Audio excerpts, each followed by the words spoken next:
ఓం నమః శివాయ శ్రీమాత్రే నమః. ఈ షార్ట్ వీడియోలో గురువుగారు మాకు ధనవర్షం కావాలి, ధనం మేము కోరినంత లభించాలి, ఏం చేస్తే అలా లభిస్తుంది, తేలికైన మార్గం చెప్పండి అని చాలామంది అడిగారు.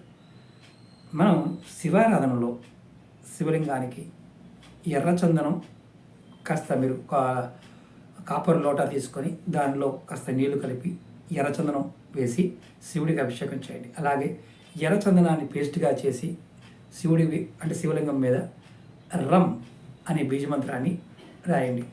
ఇంటి దగ్గరైనా చేయవచ్చు, దేవాలయం చేయవచ్చు. ఇలా చేస్తే మీకు ధనం అనేది ధనవర్షం కురవడానికి ఈశ్వరుడు మీకు అనుగ్రహం కలిగిస్తాడు. ఎందుకంటే ఆ శక్తి మీకు లభిస్తుంది. మీరు రెగ్యులర్గా మీరు ఇంటి దగ్గర చేసేవారు కానీ దేవాలయం దగ్గర కానీ ప్రయత్నపూర్వకంగా ఎక్కడైనా శివలింగం ఉంటే ప్రయత్నించండి, మంచి ఫలితాన్ని పొందుతారు. ఓం నమః శివాయ శ్రీమాత్రే నమః.